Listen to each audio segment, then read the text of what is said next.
B.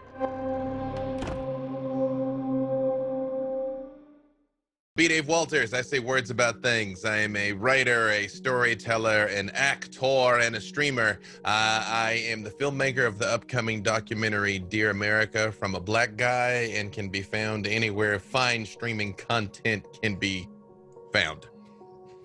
So David, for people who don't know you, I know you've done so much, give us a little brief explanation or a history of how you got into writing and television and live stream and all this good stuff. Yeah.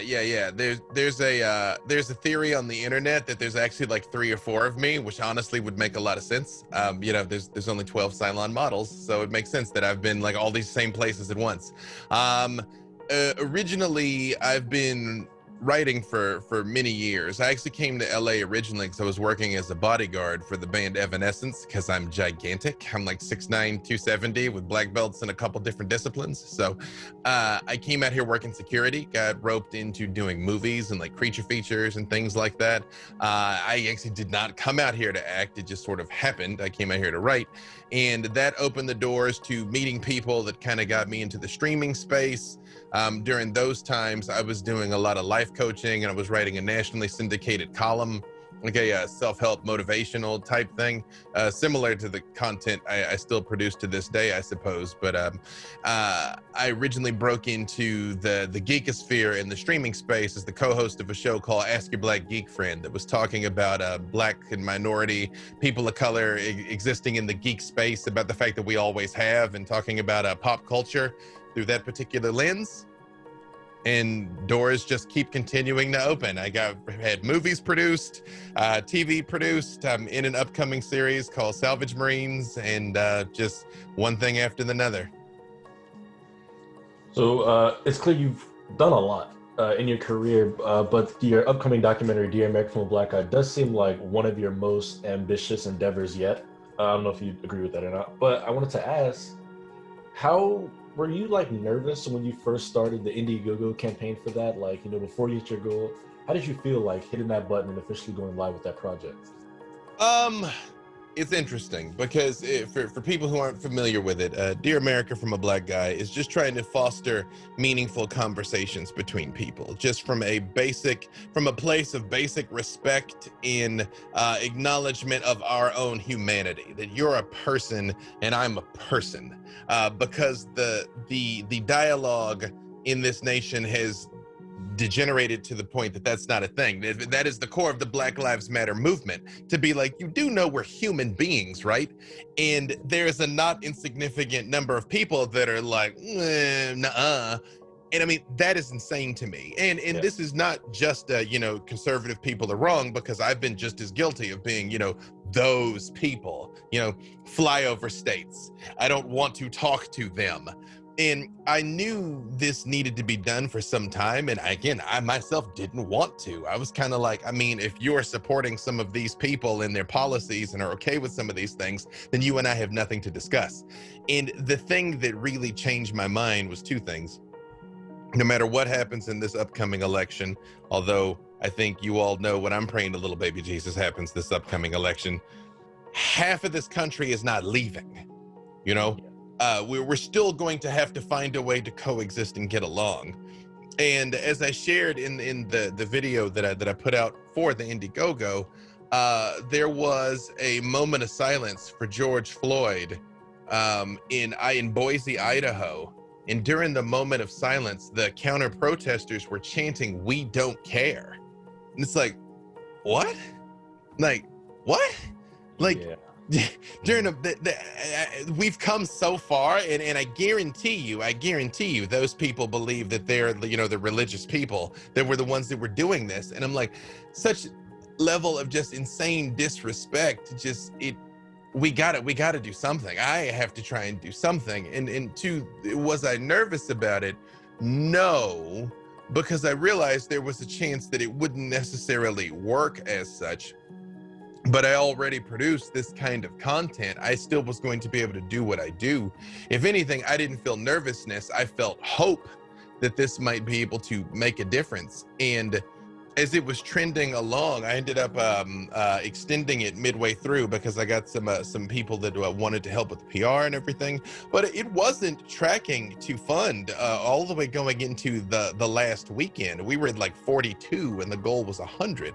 But it was a flexible goal, so I knew I was going to do something no matter what. And I was going to be happy with 50.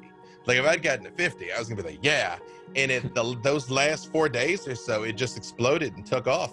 And if you're just hearing about this, you actually can still support the project. The easiest way, if you go to my Twitter at @BDaveWalters, it's pinned top tweet, or you can go to Indiegogo, look up Dear America from a Black Guy and see it there. But yeah, the fact that we got it across the finish line has been, it is the biggest thing that I've accomplished up until now, and really looking forward to being able to do something that hopefully makes a difference. Do you think, I mean, do you live in California? You said you're in LA. Do you still live in California? Yep. You live in one of the more progressive left states, but Yep. that amount of racism and prejudice is still here. It's not that it's gone. It's just there's less of it, but there's certainly, it certainly does exist in California. A lot of people think it doesn't. It certainly does. I live out in rural Northern California, and it's up here pretty bad. Yep, pretty much out in the desert. Anywhere outside the metropolitan areas is what it is. And I mean, to a certain extent, in the metropolitan areas. I mean, the LAPD is in LA. It is still a thing. And I mean, I myself, I'm from Little Rock, Arkansas, and then I lived in Atlanta for 7 years. So I've experienced a number of flavors and bouquets of racism in my time. But yeah, it is... less, but there is a massive conservative bent. I mean, where I actually live is Burbank, California, where you've heard, from TV being made live from Burbank, California, which is, part of the greater LA area. And there is a very strong undercurrent of conservatism here that, like Baked Alaska, that weird right-wing dude who I haven't heard about recently, but he lived here. So in whenever there's like movements to demonstrations happen and stuff, it's pretty cool, but then you see the uptick of Blue Lives Matter signs and everything, which for the record is objectively garbage because there are no blue lives. That's a job, it's a uniform. That is a thing that you choose and cannot choose intermittently. Some of us are born this way and just have to deal with it, for the record. But yeah, it is not that it is gone. And to tell you the truth, I don't think racism as a concept will ever be gone, because human beings as animals, have existed how we are for, somewhere between 100,000 and 200,000 years. And up until the relatively recent past, knowing who was like you and who wasn't like you was an evolutionary defense mechanism, because if you just rolled up on the wrong people, that was an easy way to get murdered. So the idea that when you see someone different, your brain comprehends they're different from me, that's just human. We can't avoid that. It is whatever judgments and values and negative meaning we attach to that is very much under our control. And we have the capacity to recognize and celebrate those differences versus fearing and hating those differences, even if we will never get to a place that we cannot perceive those differences, if that makes sense. Yeah, and I think what you got on there at the end kind of plays into the whole where some people would be like, "Oh, I don't see color," blah blah blah. It's like, yeah, you do. You really should. Yeah, you do. if you don't, you really should, because that's a problem in and of itself. But, yeah. So I know you're pretty big in the D&D space. How do you feel about the current state of diversity in D&D and kind of like the people that are in that community? Well, the thing that really put me on the map was a couple of years ago when D&D released an update to their setting that is vaguely Africa. It's a place called Chult. It is, non-specifically Philippines, Africa, where the brown people are-ish place. Yeah. And, in the 80s, it was like massively racist, pygmies and cannibals and stuff, because it was a product of its time. And what they re-released was just sort of a lazy post-colonial, the people are kind of doing all right thing. And I was very publicly critical of this. I was like, it's a fantasy setting. The black people could be on the moon. Like, what are you doing? Like, why are they, scrounging in the wake of essentially the British having left? And to Watsy's eternal credit, they listened. Because what I knew then and what I said then is it was not coming from a place of malice, it was coming from a place of tone deafness. I was like, did a single person of color work on this or touch this at any point in the process? And the answer was no. So they have since worked hard to bring in a lot of other people. They, like me, I've consulted on several things since then where they were like, could you just take a look at this? And I'm like, yeah, or maybe not. And the fact that I've gotten to be on the streams that I've gotten and tell the stories that I've gotten to do has been a direct extension of their commitment to trying to feature different kinds of storytellers, when honestly they didn't have to. It was the right thing to do, but they didn't have to. The shows like Rivals of Waterdeep is a primarily POC show. My show, Dungeons and Dragons: A Dark and Wish, I was the co-creator and wrote the comic book series that it's based on, and I tell the story. So it's heading in the right direction. I think it's definitely heading in the right direction. But as of the time of this recording, I don't know when this is going to go live, I'm lead developing a game called Into the Motherlands that the stream is beginning on Sunday. That is 100% POC sci-fi story that we are launching newly this Sunday, October 4th, and every Sunday, if you hear this into the distance, every Sunday at 4 PST on twitch.tv/Cypher of Tier, CYPHEROFTYR, bars.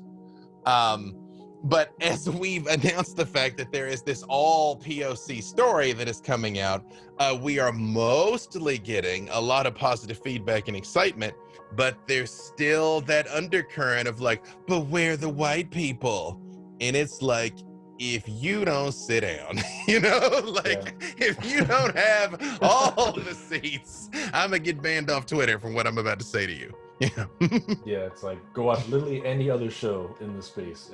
It's all over the place. You can't get away from it.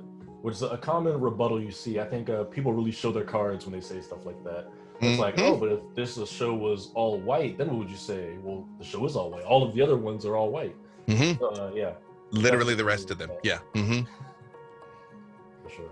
Elaborating more on your science fiction show and fantasy, you've run the gamut on both of those. Do you have like a preference? Do you enjoy fantasy more than science fiction, or vice versa? I know I enjoy fantasy more over science fiction, but that's just a subjective opinion of mine. To me, there is not a significant difference in my mind between what makes science and fantasy beyond some of the external trappings of sword and sandal versus being on a spaceship. I think all things being equal, when I look at the fandoms where I've spent the most time daydreaming and creating and observing, probably science fiction, in the sense that I think Star Wars was far more formative in my life, but I was already in college by the time the Lord of the Rings came out. Like, if I'd been born in a different time, maybe I'd feel differently. I was born into Star Wars. By the time the Lord of the Rings came out, I was already a man. Born into it, molded by it. So yeah, I think if I had to choose, more sci-fi, but I have equal love in my heart for both. All things being equal, I think if I had the choice between going out into space, I'd talk myself out of that. If going into space versus going to Middle Earth, I'd go into space. Super wouldn't go to Westeros, but if I could go to the world of D&D, if I could go to the Forgotten Realms, I'd probably go there. I never understand when people are like, I want to go to Westeros. I'm like, for what? Yeah. Yeah. Thank you. I know you kind of put out like a call to action when you announced, or when you were speaking about your documentary on Twitter, just asking for people's experiences and stories, and they're kind of weighing in on the matter. What are some of the most fascinating tidbits of information or anecdotes you heard from people while researching for your documentary? It's wild in the sense that let me come at this from a different angle. As I've said, part of the thing about admitting when you're wrong about these things, or that you've been mistaken about these things in the past, because admitting you were wrong is difficult. I myself was on the wrong side of Me Too, in the sense that I knew every woman, has experiences of being like whistled at or catcalled or maybe feeling uncomfortable. I did not know just how systemic having like overtly terrible experiences were for women. I did not know that. I didn't see it. I really didn't understand. And once it was pointed out to me, I adjusted my behavior to be more vigilant and try and make sure like those things were happening or weren't happening in my presence, and the people that I know that I work with would be safe and were being treated fairly.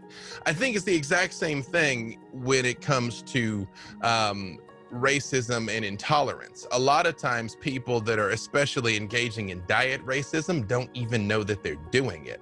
When you say things to a person of color like, "You're so well spoken," like, oh yeah, you ever said that? Classic. Yeah. You ever said that to a white person ever? Have you? Or they'll talk about these Black Lives Matter people, but you're not like them, because that's what ends up happening a lot of times for people like me that participate in these spaces where often I might be the only little dot there.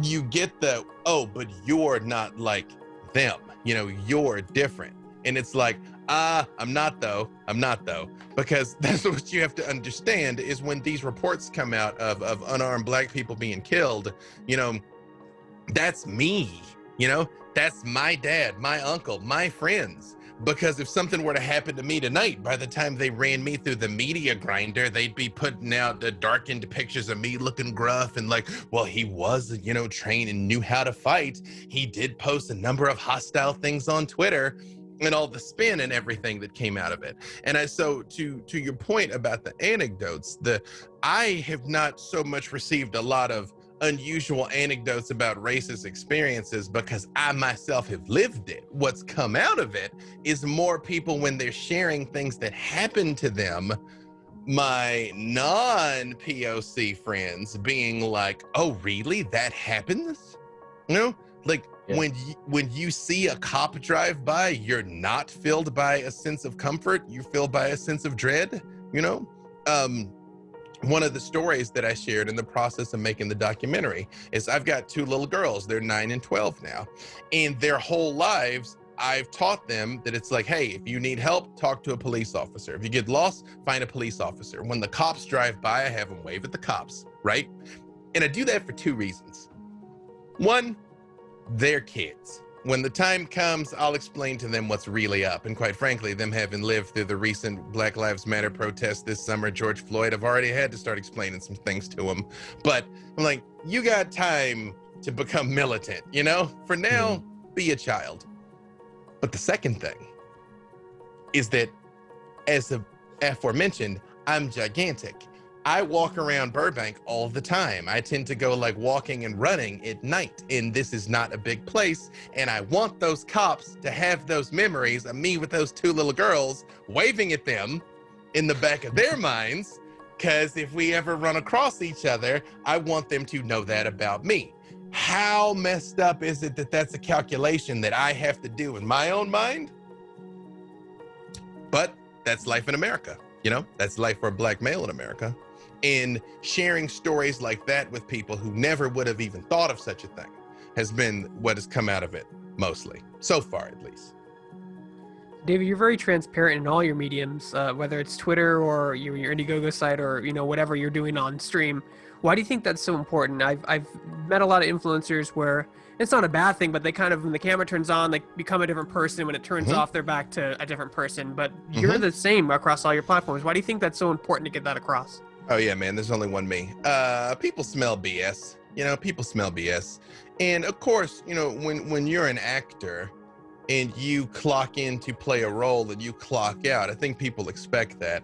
It's just online, in being an influencer, it is the line between to what extent you're performing, because that becomes a hazy one, especially because, like all media, it is a ratings driven system, in the sense that you're either getting likes and shares and engagement or you're not. And if you have a lot of sponsors, or that is the way that you're trying to monetize things, saying whatever it is people are going to hear to keep engaging with your content is what people start doing. And it becomes increasingly more disingenuous when you know what people want to hear. For me, I wasn't interested in that. I was interested in just being 100% who I am, which can be a complication, honestly, because my actual background is marketing. My discipline is marketing.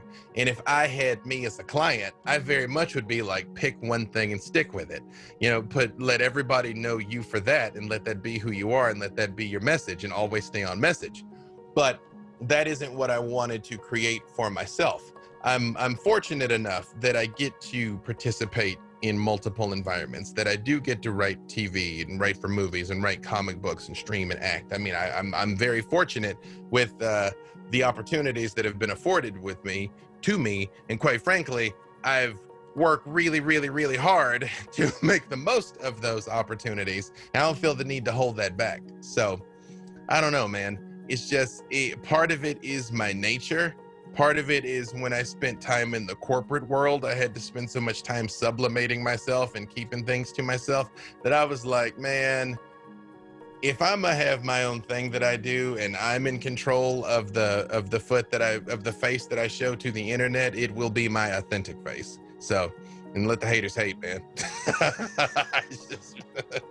So, shifting gears just a little bit, how would you say that the ongoing pandemic has affected your documentary and production of it, if at all?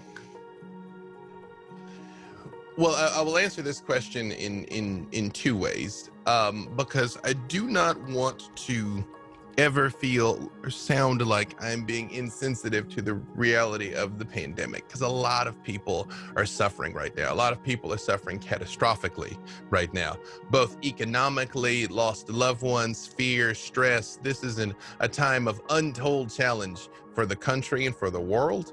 And whatever you are doing to maintain your own peace and sanity is innately valid. And there may be days that you can't get off the couch. There may be days you can't get out of bed. That is all completely normal. This is uncharted territory. Do whatever you got to do to protect yourself and your sanity. However, for me, in being a content creator, this has been really a fantastic time, because I can do what I do from my home studio. And I'm happy that I've had the privilege to be able to create content during this time that could be an escape for people. It could be a refuge, because right about the time there was no new TV shows to watch, there's no new movies, we were able to be like, well, hey, here's our streams though, here's our backlog, here's literally hundreds of hours of fun, join us, come be a part of it. And being able to ride that wave has helped me both professionally, but also I've been glad that it's a service that I've been able to provide. For the documentary, filmmaking in this environment is uncharted territory as well. And I'm in an odd position that on the one hand, I'm looking at it as I'm trying to help shape and mold and define what filmmaking under these conditions looks like, while on the other hand, super hoping these conditions are like temporary. And by this time next year, no one will need to know how to define it. Because if I'd had my way, I'd go out, I'd get in an RV and I'd travel to all 50 states and talk to people in person, which is of course not in the cards. So, talking to people like we're talking right now, Zoom interviews, it's maybe some very, very limited in person.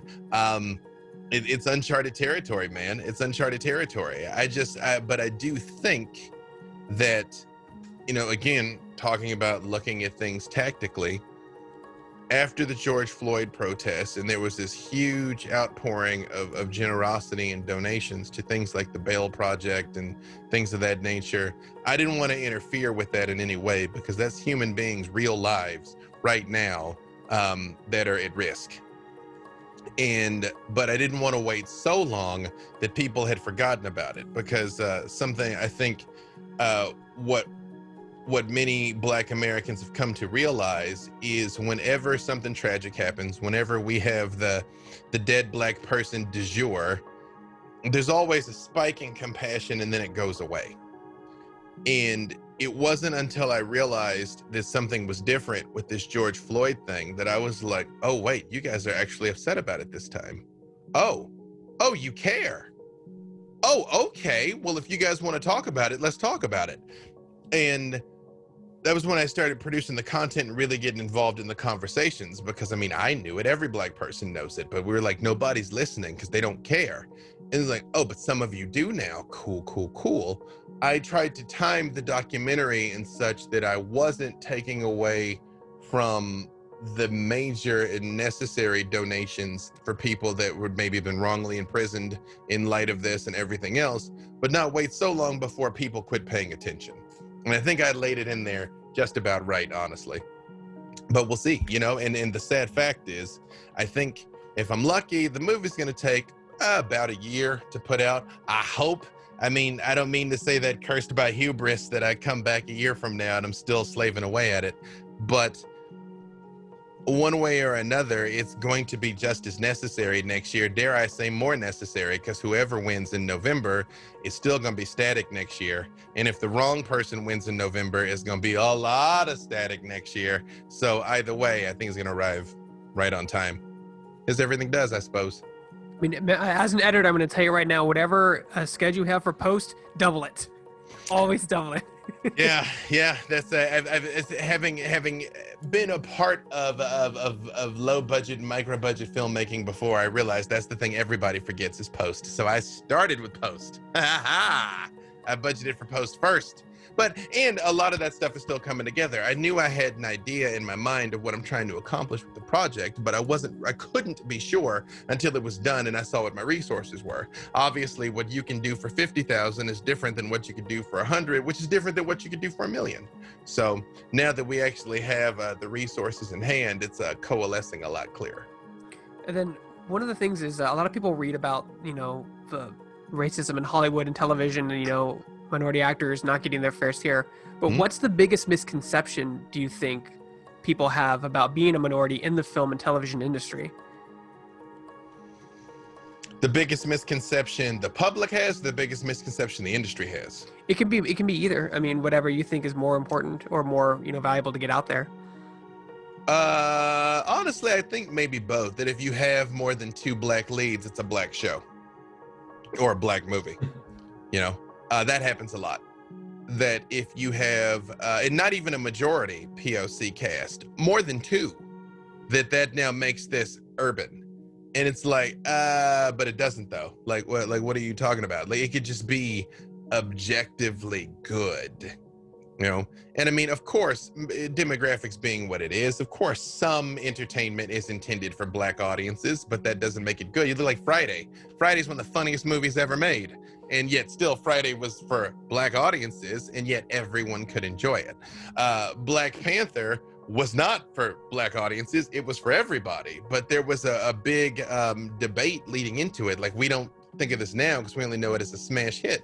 But back in 2017, I remember there was a movement in some circles, boycott Black Panther because they didn't really film it in Africa. And I was like, y'all, that is not what Hollywood will take from this. Like, no, like, see it. Please go see it. See it twice. You know, it turns out the film was objectively good, which was helpful in advancing that narrative. Now you got something like Lovecraft Country that's on, that nobody is looking at Lovecraft Country and being like, oh, that's a Black show. Although part of that is the subject matter, even though it's got an all-Black cast, that you can tell a genre-specific show or a genre-transcending show with all kinds of different people in the cast and still have it be objectively valuable. So just seeing a certain type of person on the cover of the thing, be it all men or all women or all POC or whatever, doesn't mean you can't enjoy it. Yeah. I just coming to mind, sorry Don, real fast, coming to mind, there was a film I loved as a kid that a lot of my friends, especially the older friends, were kind of like, why do you like that film? And it was Meteor Man. I loved that movie growing up. Meteor Man, it was really funny. But I was surrounding myself with like older friends, 2 or 3 years old, and they'd be like, why do you like that movie? That's not for you. And I'm like, what do you mean it's not for me? It's a movie. It's just a superhero movie. It's fun. And Yep. at that age, I didn't realize what they were saying. And as I grew up, I'm like, wow, that was you should be able to enjoy whatever you want to enjoy. Well, but think about it though. Even that exact story that you're telling me, like I'm not gonna ask you to put anybody on blast, but I'm sure those were nice, normal people that you wouldn't have necessarily thought of racist, but they still just casually say things like that. That's what I mean by diet racism. You know, that those little assumptions that are just kind of like embedded in people that they themselves don't stop to examine are the type of things that I'm talking about. When that's what, you know, talk about microaggressions and things like that. You know, that's what all that stuff is. And by the way, everybody does that. I'm not here trying to say that all black people are these saintly egalitarian things, because part of the reason why it is so rare for a lot of POC to play D&D is when I was growing up, I was told countless times that's white people stuff. You know, like we don't do that. You know, what do you mean you're watching Star Trek? That's not for us. So, you know, it definitely is from both sides. I'm just here to tell you that everything's for everybody. But sorry, Don, you were trying to say something and I got done rambling all over you. No, you guys are perfectly fine. You were talking about like movies and like kind of what constitutes like a black movie, and I think of Jordan Peele. Like a lot of people have already kind of written off his thing as like he makes like black people movies, but like Get Out had 3 black people in it. There's 100 white people in Get Out.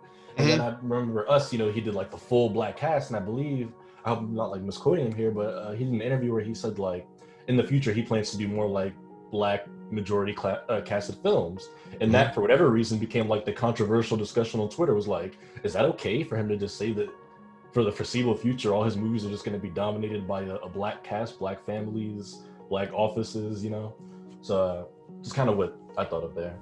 You know, it's in working on Into the Motherlands, this has come up a lot, where the creative director of the whole thing, Tanya DePass, catches a lot more heat than I do. Because as an aside, it was interesting. In the 2016 election, I said multiple times, we're about to find out if this country is more racist or more misogynist. Misogyny is kind of having a bumper crop here, you know, that I'd notice oftentimes my female colleagues get criticisms for the exact same things that a male never would, ever. And a lot of complaints get leveled at her when they're strangely silent towards me, maybe because they'll know I rinse them. Who knows? Because she will too. That's neither here nor there. But one of the things that keeps coming up is like people, their bad faith arguments of that we are being exclusionary to white people. And there's a cartoon that we've all saved and just drop on people where it's a crowd and it's like all little gray meeples and there's 2 little purple meeples. And they're like, can we play with you? And they're like, no, make your own thing. And then the purple meeples go and make their own thing, and they're in a little box. And then all the gray ones are like, why are you excluding us? You know, that's what we get. That's what we get all the time, man. You know, we don't want your SJW stuff. Go make your own thing. And we're like, okay. And then like, wait, why aren't we important? And it really just comes down to a certain type of person that is fairly consistently a cisgendered white male, but not always, but a lot, has a preconceived notion that they themselves are the center of the universe and that their point of view is the only point of view. And anything that comes along to disrupt that is usually met with hostility. And, you know, and that is not just a thing about them. I mean, it's, again, I recognize it as being a guy, even as being a black guy in America, just being a man. I enjoy certain privileges that women don't enjoy. I'm very cognizant of this, that when I approach another man, oftentimes, or like if I go to a mechanic or something, my words are going to be weighed more than a woman's words are. And this is an assumption. This has been statistically proven. Like in medicine, women don't get listened to. Like women don't get listened to all over the place. And that's really messed up, but that is something that I'm aware of. So privilege comes in many forms. It is not just white privilege. And for the record, for anyone listening, especially if you're about to say something greasy in the comments, don't. I will come for you and I will rinse you. But the definition of white privilege is very, very simple, by the way. White privilege is automatically being given the benefit of the doubt. That's it. That's it. That kid went up to Wisconsin and shot 2 people. Shot 3 people, killed 2 people, right? Oh, but he's just a child. I did things when I was 17 also. George Floyd gets choked to death for 8 minutes and 45 seconds, and he should have complied. He was acting aggressively. You know, Dylan Roof got a trip to fucking Burger King after he shot up a church. Shot up a church, killed 9 people, and they bought that motherfucker a cheeseburger. Do you think any black person anywhere ever got lunch on the way to jail? That's white privilege. Sorry. Yeah. No, no, you're totally right. And I think people don't understand how like common it is, and how, like you just said, white privilege, it's just the benefit of the doubt. It can be so small, it's in passing. I've had people say things to me at other jobs, or like just seeing the way people like treat me versus someone else, and I didn't even notice until 10 minutes later. I was like, oh yeah, that was kind of racist as hell, wasn't it? Mm-hmm. It's stuff that you kind of learn to deal with, and I think people still have an issue kind of grasping and identifying that. Mm-hmm. And you know, all anybody's asking y'all for it, y'all, and this is to everybody. This just try and be more aware. Try and be more cognizant of your own biases, of your own assumptions. That's it. Everybody. Me too. I'm still working at this. You know, just like, hey, wait a second. What am I assuming about this person, you know, just from their appearance or from the first words out of their mouth? Just, that's it. Just be more cognizant.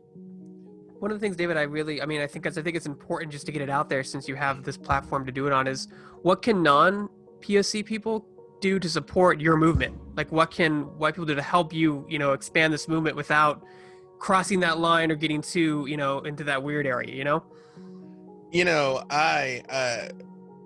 the number one thing that I would request of all of my white brothers and sisters is when you hear other white people saying and doing suspect stuff when we're not around, because I know you do. I know it happens. Black people say suspect stuff when you're not around. Trust me. This isn't, this isn't an allegation. It's reality.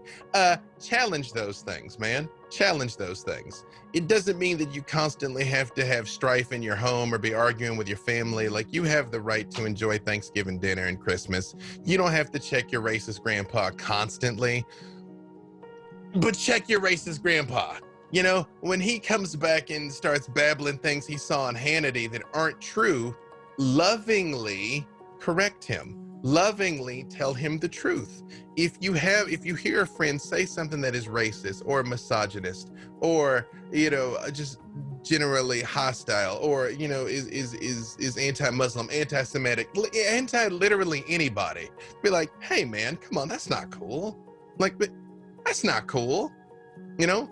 And they may try and come at you and make fun of you, but, you know, stand your ground, man. Right is right. Right is right. Because all evil needs to flourish for good people to remain silent. You know, that is the number one thing you can do. Push back against those things when you hear them. I guess second to that, of course, is vote with your wallet. Or, you know, if you can support, Right. you know, support creators of color, support people that are doing things that are even close to what you're doing. I think a lot of problems that we have, especially on the left, is we run into these like bullshit purity tests where it's like, if a thing isn't flawless, I don't want it. But that's not possible. You know, like if you got a woman, if you have a movie that is female led and has a primarily female cast, but maybe doesn't actually pass the Bechdel test anywhere along the way. I mean, they're trying, man. Pay to see the movie, you know, like, because what I'm telling you, Hollywood is driven by one thing, and that is green. If it's making money, you will see more of it. If a thing is successful, it will continue happening. If a thing doesn't make money and isn't successful, it will not. So always remember to vote with your wallet. Dom, anything else you want to add? Nothing really comes to mind. I mean, you had so much insightful stuff to say. I mean, you covered questions that I didn't even know I had, so I don't know if I have too much to add there. Well, can I give one little at least closing thought? For sure. I'm gonna say a couple things. This is a challenging time. It is a very challenging time, but believe it or not, I believe this is the best time in history to be alive. Nobody anywhere ever has had it better than we have had it. That was the intrinsic flaw with the Make America Great Again argument is, what is this time of greatness that they want to harken back to? Because I can show you conclusively that time was probably really messed up for a not insignificant number of us. And as difficult as we have it now, and as many challenges as we have before us now, things are improving. We just have to fight to keep improving them, because I think if the last 4 years have shown us anything, is just how fragile all of this is, just how fragile our institutions are, and our peace and our freedoms. And the battle of our time is coming in November. So please vote. Vote. If you've never voted in your life, vote, and make sure everyone you know votes. We need this to be a huge, gargantuan tidal wave tsunami turnout, because it is the only way for us to beat this particular breed of evil for all time. And yes, it is evil, because the spectrum from good to evil is a spectrum from selflessness to selfishness. And we have seen nothing but supreme selfishness from the people currently in office. And in that alone, that makes that supreme evil. And you have the opportunity to defeat it in November. That is statement number 1. Statement number 2. Here in the midst of this pandemic, which again, I told you, is a difficult time, and I understand that. I'm not insensitive to that. But when we get back to it, when we go back to 40-hour work weeks, when we get back to traffic, when we get back to being invited to parties that we don't really want to go to, mark my words, we will miss the simplicity of this time. So that thing that you're thinking about doing, that change you're thinking about making, it will never be any easier to do than right now. So that book, that script, that movie, that crowdfunding project, that album you want to write, do it. Do it now. Get started on it and just start doing something, working towards it every single day.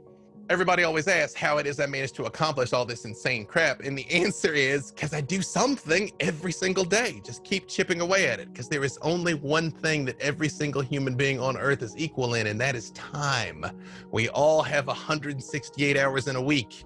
You, me, Bill Gates, Barack Obama, we got the same bank of time. We don't all have the same number of weeks, but we all got the same amount of time now. So while there may not be time every day, every week, maybe not every month, over a long enough timeline, you can make anything that matters to you happen. So get started.